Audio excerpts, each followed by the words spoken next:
And potential customers. Today I'm going to introduce you an ETH mining motherboard, BTC-T37, just in my hand. Wow, it's so long.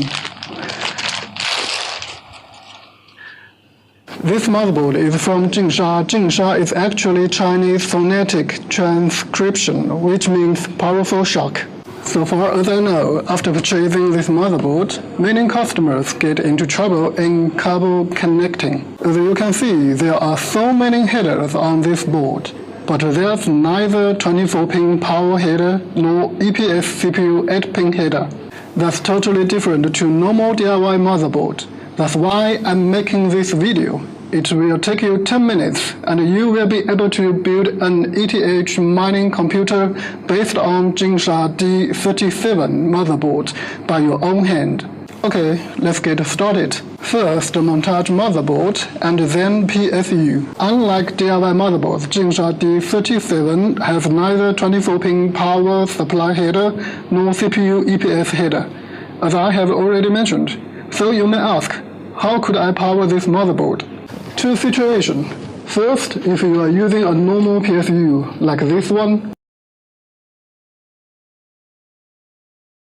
instead of connecting the 24-pin and CPU EPS cable with the motherboard, you actually need to connect this 24-pin shorter with the PSU.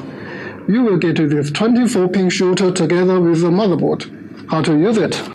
Just like this. The 24-pin shorter keeps your PSU working once powered on. You see it? It's working. Okay, let's turn off the power and connect the other cables. To power the motherboard, we must connect these 6-pin headers on the side of the motherboard, which originally designed for graphic card. Don't get shocked once you see so many 6-pin headers. However, you do not need to connect all of them. 1, 2, 3, 4, 5, 6, 7, 8 will be fine. You may say, oh crap, my PSU doesn't have so many 6-pin plugs. Okay then, let me give you a tip. Buy a new one, together with the motherboard. This PSU provides 8 double 6+ 2-pin plugs that fit the motherboard perfectly. By the way, if you'd like, you can also buy this BTC-T37 case, which is specially designed for Jingsha D37 motherboard. Oh, do not forget connecting the power button and the 4 cooling fans.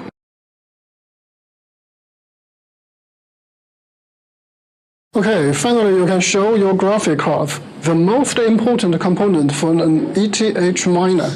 These are Jingsha Radeon RX 580 with 8GB GDDR5 video RAM. Push the card into the slot at 19 degrees. Then you need to connect the 8-pin EPS header on these graphic cards. The cable on PSU is actually too short for the graphic card. Don't worry, you can buy 8-pin 122 splitters. Use the splitters just like this. For this graphic card with only one 6 or 8-pin EPS header, we use a splitter as an extension cable. If your graphic card has double 6 or 8-pin header, the splitter can also fulfill the requirement. How many splitters do you need depends on how many graphic cards you are using. Okay, let's power on.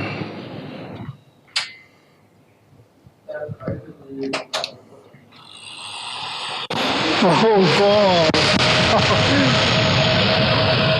The fans, the noise, like helicopter. However, what could I say? It's the sound of money. You are going to love it. Another situation, if you are going to use a 12-volt DC PSU, you can use it like this. It's even easier than using a normal PSU. However, you have to buy these graphic card EPS cables. How many cards, how many cables? They are supposed to be used like this. The 6-pin header is for motherboard. The double 8-pin headers are for graphic cards.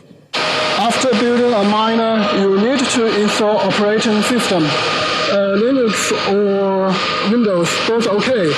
And then you need to download the newest driver and install it. And then download a mining software, register an account, or log in your own account. At last, you can start with mining. Now I have 8 RX 580 in my miner, so it's totally 240 megahash. And then let's take a look at the power consumption. It's about 1200 watts. Okay, thank you for watching, and hopefully the video will help you with building an ETH miner. See you next time. Bye-bye.